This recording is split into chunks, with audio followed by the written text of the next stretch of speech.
Hello and welcome to this week's episode of My CP Does Not Define Me, where we focus less on the dip and more on the ability of what we can do. Join us every Wednesday at 2 p.m. Eastern Time, live on the Disability Global Broadcast and Facebook Live. Looking forward to seeing you there.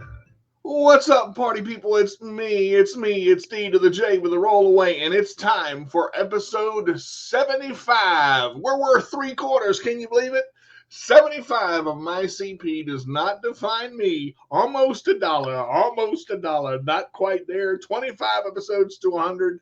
We're counting them down. I got a dynamic show for you today, and I know it's going to be a good one. I've wanted to have this individual on my show for a long time.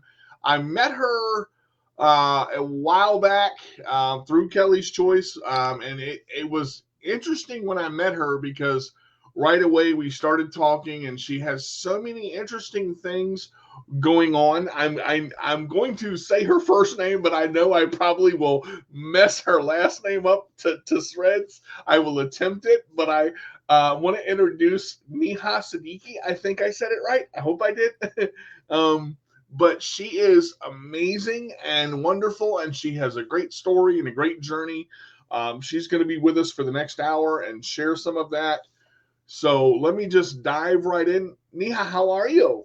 I'm good. I'm good. DJ, thanks for having me. I'm good. I'm happy to be here.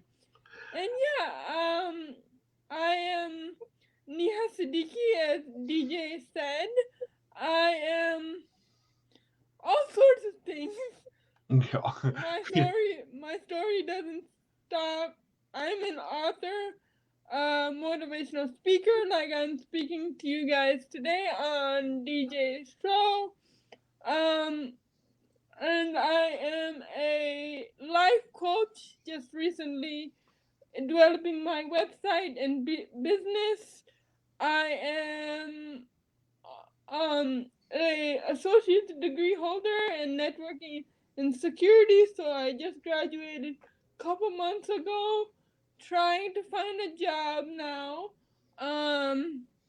But yeah, that's a little bit about me, and I'm much more than you could think. My life is a puzzle piece. I'm just trying to fit the puzzle pieces in right, and you know, sometimes they break, and sometimes they fit in right. I can tell you would expect. I can definitely relate to the puzzle piece. It's amazing. She answered the question before I got to it. I was gonna I was gonna have her tell us about her, and she got right to it. So you, like you said, you've done so many things, and you dabbled in a little bit of everything. To be kind of where you are now, talking about the puzzle pieces, does life, with what you're juggling with the associate's degree and all of that, and going into the life coach and being an author, does life kind of go, okay, I got to slow down for a second? Do you have that moment of oh my gosh, this is a lot of stuff, I got to figure out what I want to do? Or is it, have you figured out the balancing act of how to manage everything? Some days it is, but other days it's not, because I can just balance it, or little I have little days that I set aside for, like Monday and Fridays for my CP advocacy, Mm-hmm. and then for all the other days is for whatever I want to do, um regardless of life coaching, regardless of finding a job, or regardless of doing medical stuff, or going or running errands and doing life outside of what I do, outside of my little studio here in the room, Mm-hmm. with my little iPad and my little projects on the Well, side. you are definitely a busy lady. I tell you, from when we were talking, I just want to. We're live on the Disability Global broadcast. I want to welcome everybody to the show. Hey, Cindy. Hey, JP. Hey, Kim. We're going to have comments coming through, and I'll get to you guys' comments as we come through the show. Everybody's saying hi right now. Hello, everybody. Cindy said she must have been reading your mind in regards to the first question.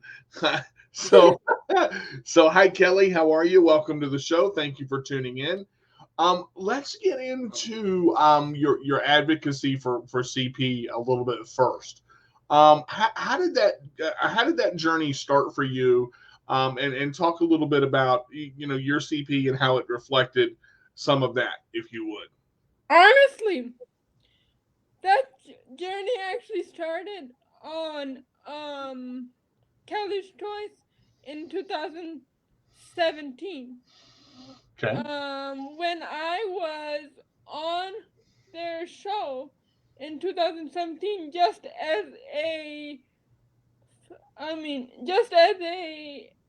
person, Mm-hmm. or just as someone who's an outsider to CP, and I had CP, and I always wished I wanted to be a motivational speaker, and I always wished I wanted to be having a book, but it didn't start until I left that show in April. So I started 3 months after I published a book in June of 2017. And then it all kind of flourished into, okay, this is what I want to do. Then I started going on different shows, writing different blogs on the Mighty. And then the paperback copy came out of my book in August. So then I was like, okay, this is what I want to do. And then I had school going on in the background. So I took a little months off until 2020 I was still doing it in my free time, but I wasn't doing it as frequently as I right, because you had school and everything like that. Yeah, because of school. So then 2020 came along. So then I got on another show called The Honor Advocate. It's the same thing as Kelly's Choice and as your show. Spreading light about CP and how life is like, and doing tasks and doing daily life. And then I graduated, so then I decided to go full force, and that's when the life coaching era came about. So I just kept adding, adding little pieces to the puzzle that you were talking about earlier. So going into you referenced your book a couple of times. You said you wrote it I believe in June of 2017. What's the title of your book, and what's your book about? Brave Soul. It's just about the stories of my life and struggles and challenges and accomplishments, and more stuff about my family and where we grew up and where I'm from, and some pictures about my childhood, about my adulthood, and it's just a mix of motivation, but it's also my story, but it's also some hardships, and some accomplishments. So yeah. So it's a mixed bag of everything about Neha. Yeah. So when you started writing it, was there a, like, for most people, and I don't want to say for everybody because everybody's journey is different. When you started writing it, was there one thing that kind of inspired you to go, I need to write this, or was it Was it just you wanted to get it out because you were trying to put it together, or what was your inspiration for writing it? I just wanted to have people hear my story, and Mm-hmm. I didn't know how at the time um kind of to relay that, because I Mm-hmm. didn't know. I had social media at the time, don't get me wrong, but I had social media at the time, but I didn't know how to, kind of how it would go, Mm-hmm. um, without writing this book. And I guess this book gave me an edge off to what I'm doing today. Mm-hmm. Or it gave me I guess, a purpose, because now people in Careless Choice and your show, CP doesn't define me, Mm-hmm. um can give me, this outlook and see different people and their different challenges and their different unique stories, Mm-hmm. and have that open kind of conversation like I am having with you today. But also, but it was just a thing I wanted to do for so long, which I didn't know how to relay it at that time. Mm-hmm. So I just wanted to write it in a book form. So that's how my story came out. So when you were, would you say, relaying it and trying to get it down on paper was the biggest challenge of writing the book, because you wanted to start somewhere, but and I'm not trying to put words in your mouth or anything, but when you're writing it, often sometimes everything can kind of want to come out so fast that it jumbles. How did you keep from jumbling it? Because when you talk about it, you say the book has a little bit of everything, and how you grew up, some about your CP, some about your life, some about your journey, some about your family. How did you keep it all organized, or was that the part that you went, man, this is harder than I thought?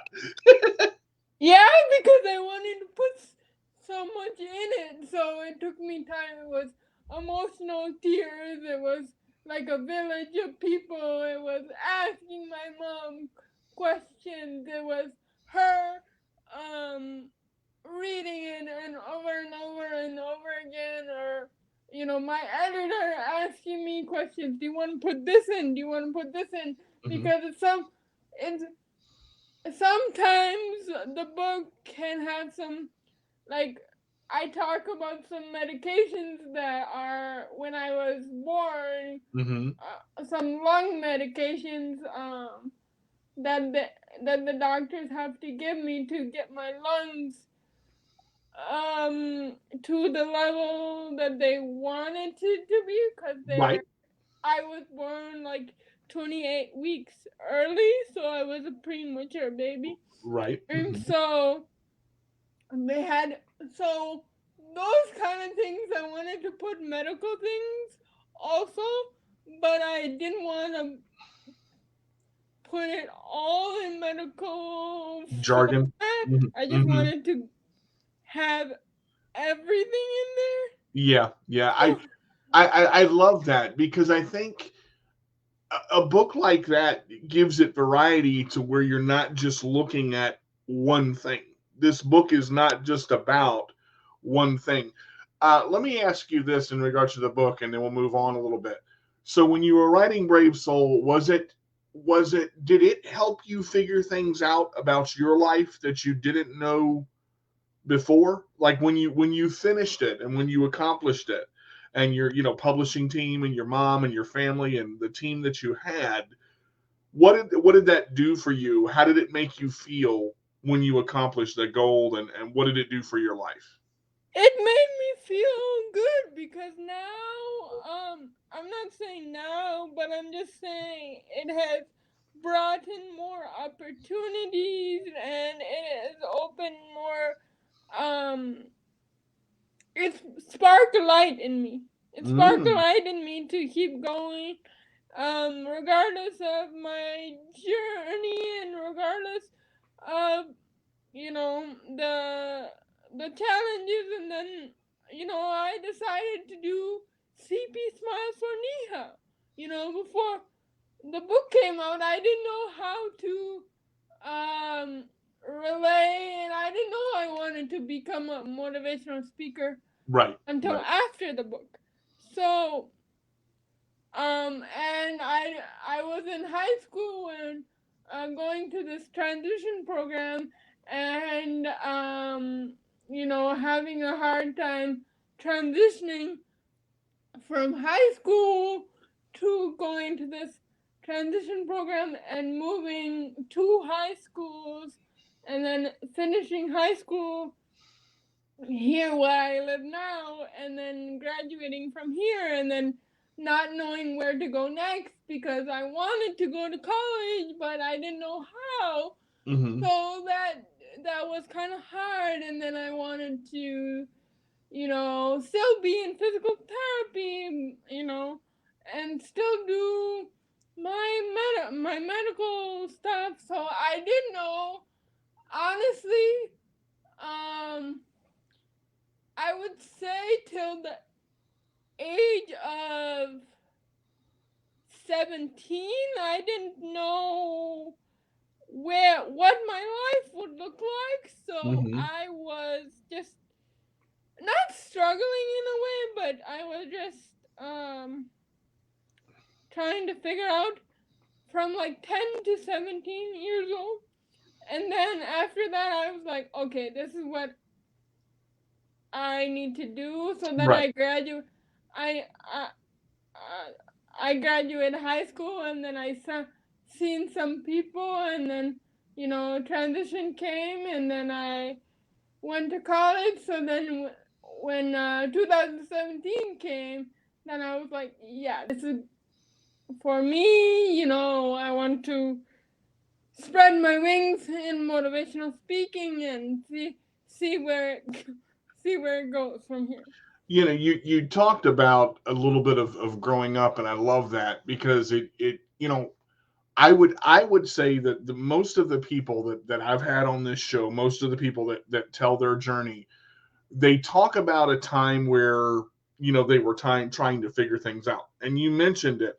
From 10 to 17, it was a blur. How am I gonna? What's gonna happen? Where do I go from? What is this gonna do? And the the choices that we make in life are, you have goals in the moment, right? And you say, Mm-hmm. for now I'm doing this, but is this what I'm supposed to be doing? And I like the way you think because you ask questions about what you really want to do. So you look at, you talked about the motivational speaking a little bit, and you talked about, writing the book, but going through something like Kelly's Choice and being on Kelly's Choice or being on a show like this, when you tell your story kind of for the first time, it is it's therapeutic in a way because you're going, wait a minute, this is my story and I'm getting it out, and then people are going to have the reaction and see the inspiration in it. So talking about trying to figure that out and going through high school and going through the transition of college and then going, okay, this is what I want to do. What would you say the hardest transition was in that in that 10 to 17 before you got to the point of this is what I want to do? Talk about some, if you don't mind, some of the struggles that you faced, whether it was when you were writing the book or in school, or what kind of thing, what kind of struggles did you have to go through to get to the point that you are now? Well, I had to go through a lot, when I wanted to understand myself and uh kind of open to the opportunities, and the kind of have that, like, who am I, Mm, who am good, I great first, question. Great question.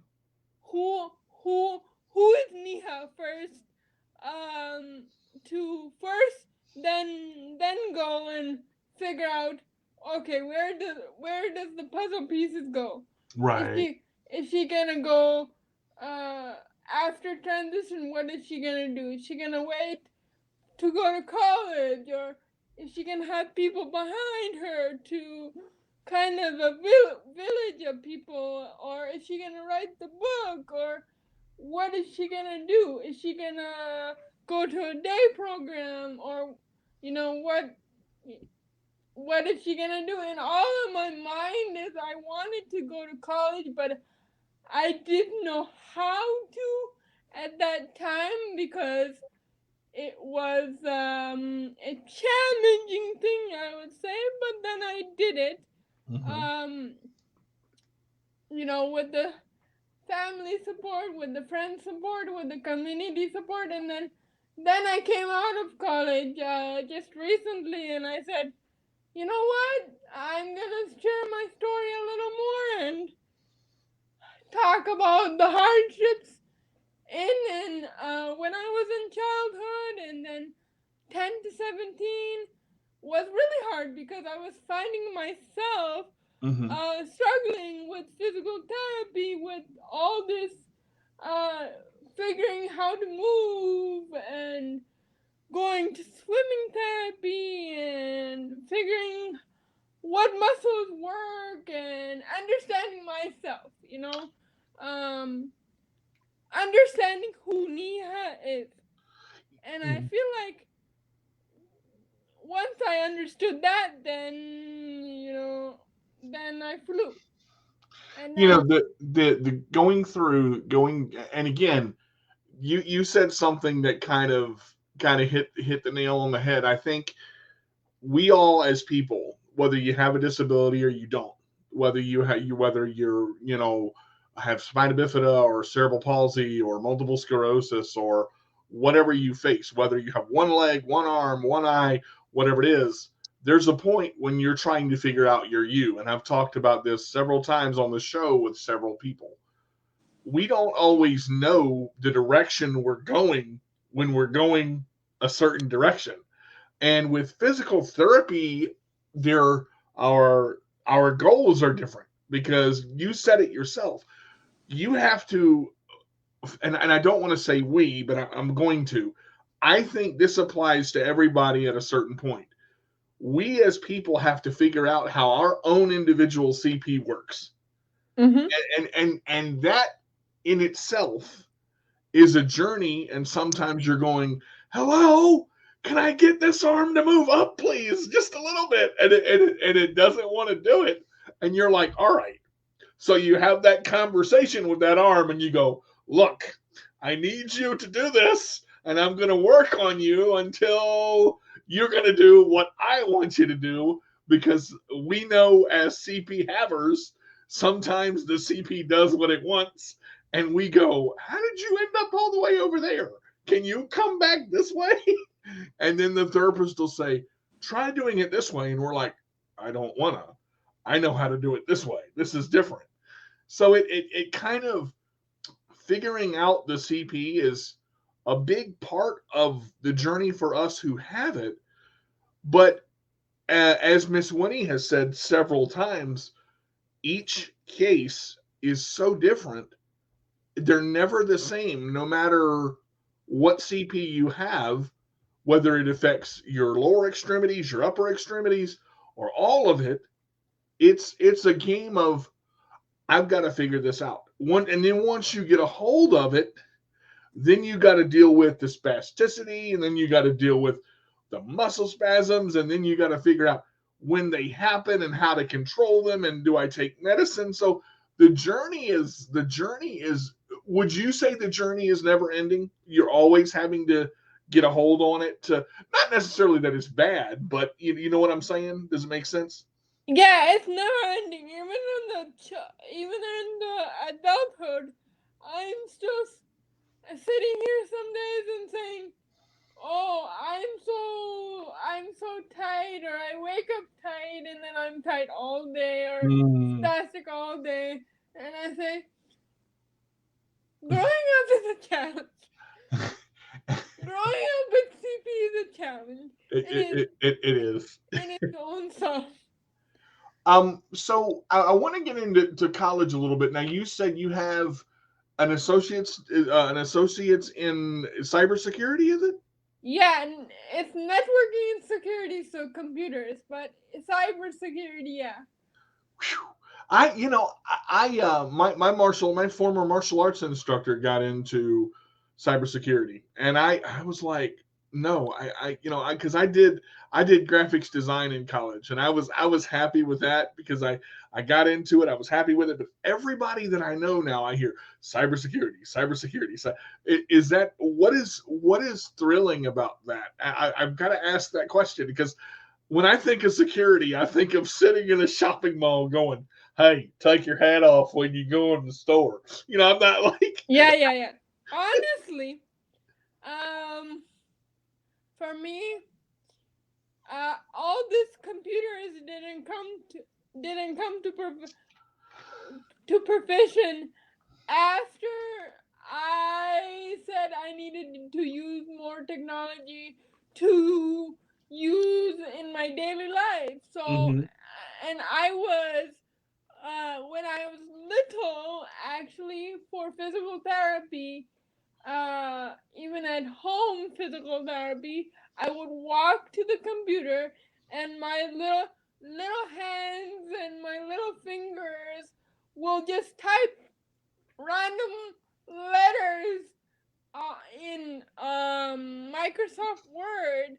Just mhm, generally didn't know at the time I would be using it to um like express my well-being and to like be the person and be functional, I guess. That's how mhm, I function, is technology. So that's why I went into that, because I mhm, wanted to see. And then I got wheelchairs that are motorized and all of that. So I think the medical, I don't want to say that was the reason, but it was somewhat the reason of, seeing me go through that communication piece when I was mhm. younger, and then speech therapy, and then all of that in between, and then learning how to type with only one hand and one finger, using all these uh like Siri and Dragon speak. Dragon, naturally speaking, Mhm. and to kind of proficient or improve what I want to do and what I want to do in life.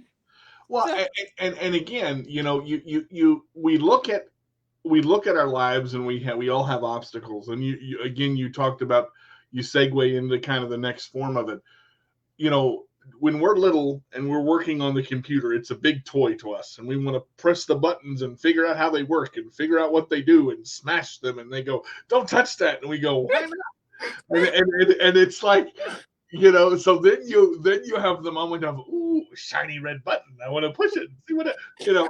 So once you figure all that out, and then you figure out how it works, then you want to take it apart. And you're like, I'm gonna reach it. No, no, no, no, don't do that. No, no, don't pull the power yep. cord out of the wall. I was fascinated with, you know, Dragon, naturally speaking, for me was my in school. They had me use that on everything. And I already have, the radio voice because I've been on the radio before. And I'm sitting at the computer, and she goes, "Read this," and I go, "Watch the dog jump onto the tree, and the dog hits the ground and runs after the stick." And she goes, "That was really good. You have a radio voice." And not thinking about it, naturally speak or Dragon, naturally speaking, still on, I'm going, "Thank you very much. I've been on the radio before, and I can speak very slowly and clearly." And lo and behold, it types exactly what I say, and I'm like, "Holy crap! This thing can type as fast as I can talk." And then so you train your voice to it, but then you start using it for everything. Open Microsoft Word, shut down my computer, turn my screen to the right, turn my screen to the left, scratch behind my left shoulder. And I'm like, and I was messing around, and I look at the therapist and I go, I have an itch. Scratch behind my left shoulder. And my therapist goes, and I'm like, oh, thank you. That felt good. So you have those moments of, I guess, cerebral palsy freedom, to where it's, you figure it out and you figure out the technology that you need or want. And there are those, I believe the one-handed keyboards are an option. There are, and working at Woodrow Wilson when I went to college, that was my piece of die resistance, because that's when all of the technology was introduced to me. I mean, and some of it I've never seen, and I'm going, what do you want me to do with that? And I look at this big thing, and I'm like, I'm not using that. And they go, no, just touch it. I'm like, I don't want to touch it. It's a big piece of technology. I'm going to break it. And then you figure it out. It's like, wow, so did you use Dragon when you wrote the book, or did you type it with one hand, or how did you do that? Honestly, Dragon never worked for me. We tried Dragon all through high school, all through my transition years, when I went to this transition program, but it never worked for me, so I had to have in college, when I was in college, because I wrote this in my first year of college. So I had to have my scribe write it. Okay. Granted, she was a creative writer, so it kind of helped her and me out between school. So yeah, I have, for college and for writing, if I have a scribe or a assistant, sometimes my mom does it, or for that's better for me. How did you how were you able? I've never heard of a scribe. How were you able to get that? Can you talk a little bit about how that happened? So a scribe is just a person that either comes to your house, or like from your agency, from the PCA agency, from the weekend PCA agency. Mm-hmm. They call it after school program, the adventure program, where Mm-hmm. they can have people come to your house and like write for you, or we were doing it virtually the last 7 months. But yeah, all they do is they kind of help me read, kind of type my paper. But I'm there. I'm the dictator. But they're just my hands. Yeah, that's that's funny, because I had someone to help me take notes in high school, because I couldn't write fast enough. I could write, but I couldn't keep up with the teacher. The teacher's going 30 miles an hour and I'm going 8, and I'm going, hey, wait a minute. Can you slow down just a little bit? So then they started photocopying the notes, and then they started transcribing them. But to do a book, that would, because I would want to dictate to somebody how to do that. So that would be cool, to be able to have someone to type what I say, but then go, did you mean to say that, or did you want to say this? That's kind of and I'm like, I didn't even think about that. Let's try it that way. We have a couple of comments here that I wanna read as we go through. Let's see. JP JP says, "Hello, my fellow geek," meaning computer, and he's into computers. He's a computer nerd too.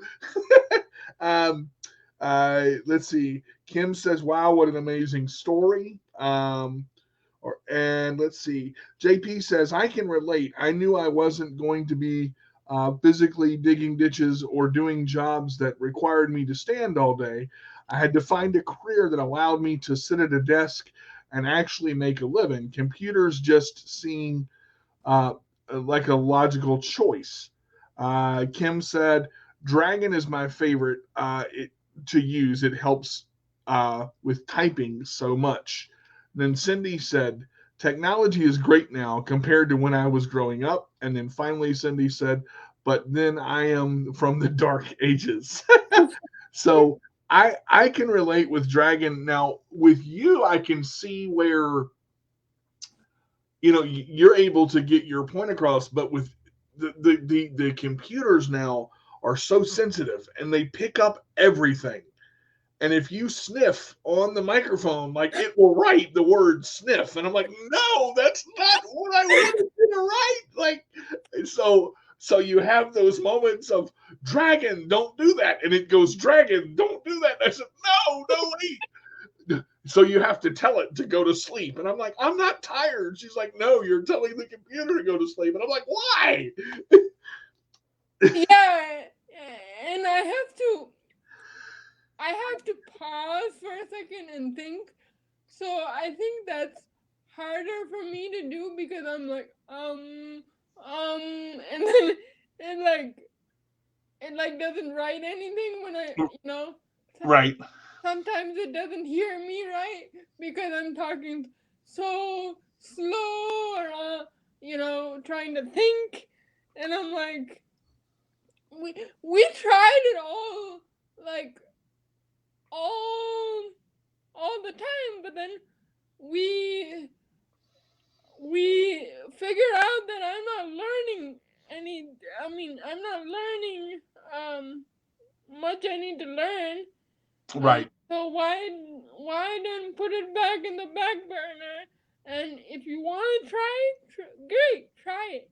But if you don't want to try it, then we need a person or a scribe or some other app or some other way to help you improve. Get it done. Yeah, that's and here's the thing. Again, Miss Winnie talked about this. Everybody has a way of doing things. Some people use Dragon. Some people write it. Some people draw it. Some people say it.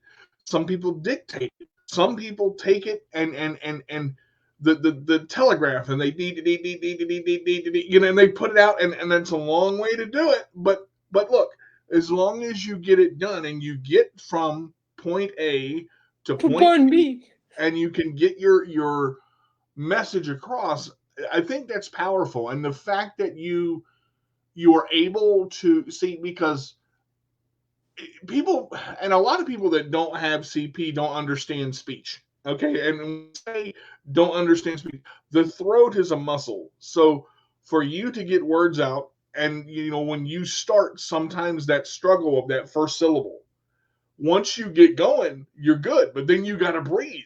Okay. So you take that breath and your brain goes, okay, now we got to start again. And it's the cycle of Dragon doesn't realize she has CP. Let's pause a second. Dragon is like, we have to go, go, go, go, go, go, go, go, go. And it's Yep. I think technology is developed to have a person that speaks the way I do. But sometimes I have that CP moment of, no, that's not what I meant. And it types, no, that's not what I meant. I'm going, wait a minute, no, stop. And it's going, wait a minute, no, stop. And I'm like, you have that moment of total discombobulation where you want to pick up the computer and I'll go, I'll teach you, Dragon. I'll teach you. Right out the window you go. And they're like, that's a $2,000 program. And you're like, wait.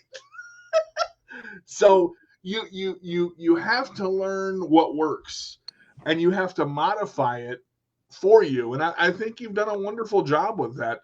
I mean, that's because you're still able to accomplish the goals that you want to accomplish. You and see, I had never heard of a scribe until you mentioned it today. And I'm like, I've always wondered if that was out there. And they're like, sure, you can pay the person to do it. And I'm like, well, how can I do that if I don't have the money? So, you're like, I didn't know there was a program out there to do that. So, again, we learn from each other, as to the way we do things. Now, I got to get into this because, time goes fast on this show. So you're a life coach now. How did that? What happened with that? Like, as I'm like, wow, life coach. All right, let's get into the life coach movement now. How did that work? I wanted to, again, I'm gonna go a little backtrack, but again, tell my story and keep encouraging and also motivating people, but helping people with their goals and figuring out like the dream plan and action. Mm-hmm. I don't know if you heard of this program called Follower International of Life Coaching Academy. Um, some of my friends who are in the CP community, who you might not um be that much affiliated with, but one mom who has a CP child child reached out to me, and she's been seeing my story and blogging and YouTube videos for a year and Mm-hmm. years, and she said, "Oh, I work for this, or I did my business for this company called Follower International, and I wanted you to share your story, and this is an opportunity for you to become a life coach to help others Mm-hmm. do the same thing, or to become um more open to their disabilities and Mm-hmm. more shine some light on their challenges and on their different abilities." Sure. I was like, I put it in the back burner again for about a year because I was still in school and wanted to finish what I was doing, and I was so far in school, which I didn't want to leave it, and I didn't want to put, you know, um, Too much it on. on the back burner or Mm-hmm. put it in a closet room per se. So I In a was box like, somewhere. Mm-hmm. uh, so I was like, okay, thank you though, but I'm not ready yet. Mm-hmm. And then she saw that I was getting ready to graduate. So then she reached out to me again and again and again, and then until I answered, then I asked my parents if I could do it because it requires some money and um some training and some things. So I had to ask them for permission, and they said yes because they wanted my story to become something, or become um get out there, and so then people can see that they're not alone and they're not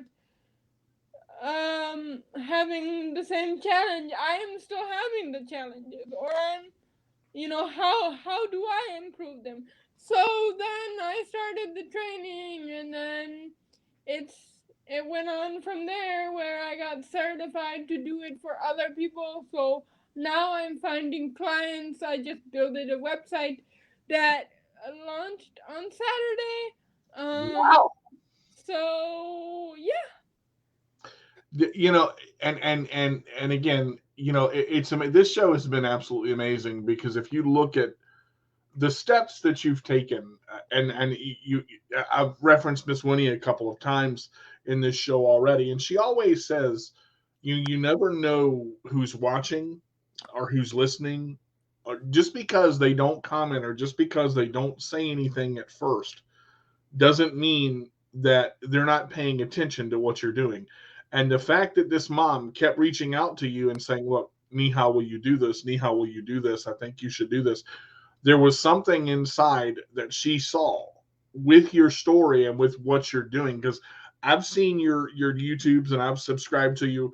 I subscribed to you shortly after you were on Kelly's Choice on the radio with all of us, and it was I was just I'm blown away. And when I say this, I don't want to downplay this. I was blown away with how you managed your own level of intelligence. So when I say that, people are going, "Are you saying she's too smart for you?" I'm going, "No, no, it's not that. It's just so, some some people that have all of these things that they're doing. They dabble. They do a little bit of this and a little bit of that.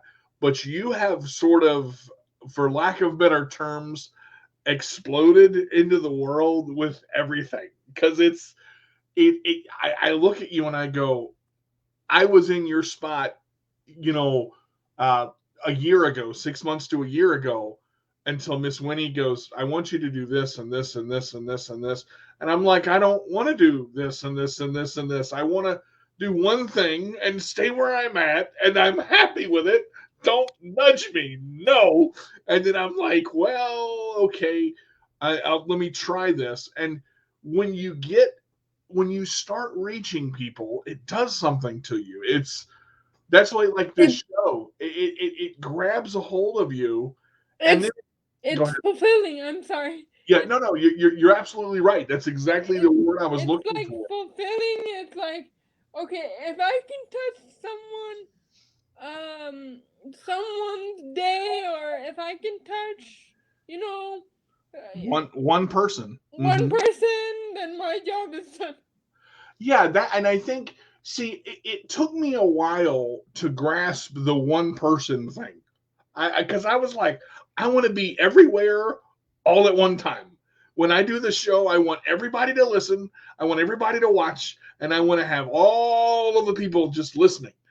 But if you start with one, and then they share it, and then someone else shares it, and then your story inspires someone else to go, you know what?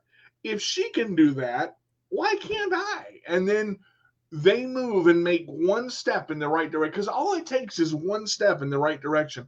Mm-hmm. And with your journey, what I love about your journey, Niha, is you talk about puzzle pieces. And I love the reference of puzzle pieces to life. My mom used to do puzzles, and I would sit there and I go, God, I hate puzzles. They're so annoying because you got to find the corner pieces, and you got to find the edges, and you got to find the smooth ones, and then you got to find the colored pieces. And she'd do these big puzzles, 5,000 piece puzzles, and she would start and get these little pieces together and get the little edges, and then the whole puzzle would eventually come together, and I would look at it and I'd go, I could not sit there and do that. So we did a puzzle together, my mother and I, for the first time.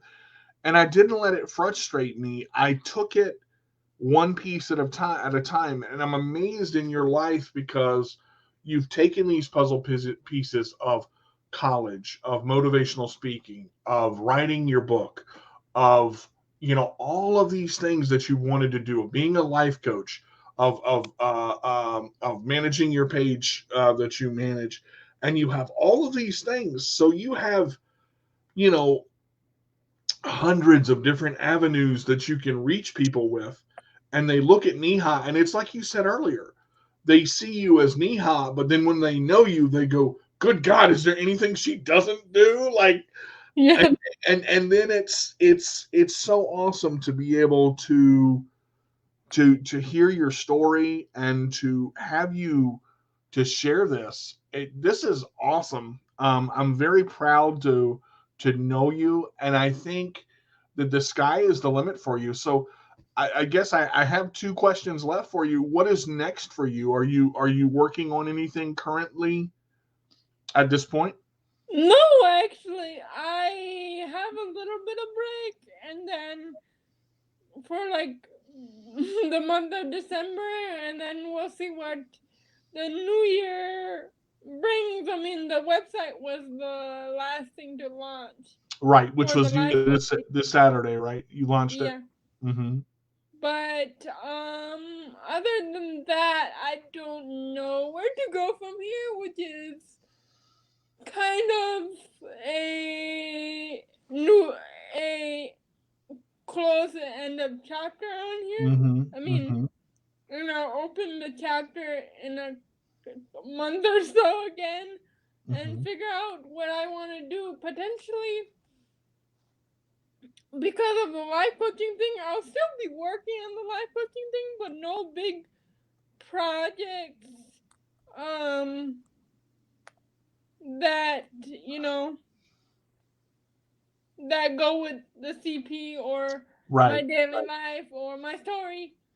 So I have a little break, but potentially I want to go back to school for psychology now to, Whoa. to, to get my bachelor's degree in psychology. You know, that's one thing. I don't know if I'll ever do that because they tell me I'm crazy enough already, and then me being psychological, I'm like, look, and I want to I love psychology though because the way the mind works and the way the mind processes things, sometimes it freaks me out.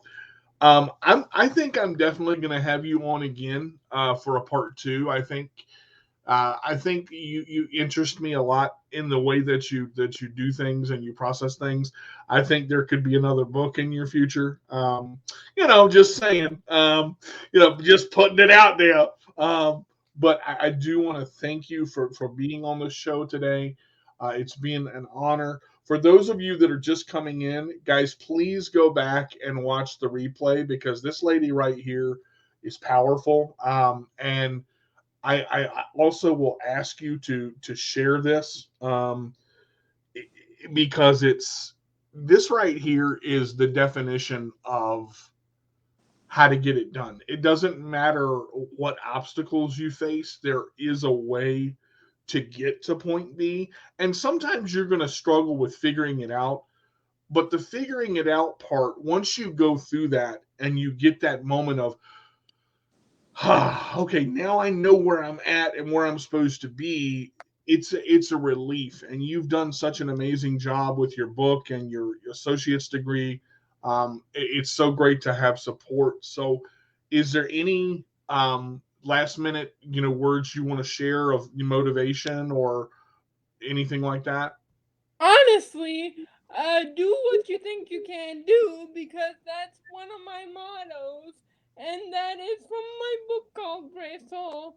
But you know, even if you want to do plan of action, which is dream plan, and action steps. Mm, What is your dream, and then how are you gonna plan it out, and then what are the action steps?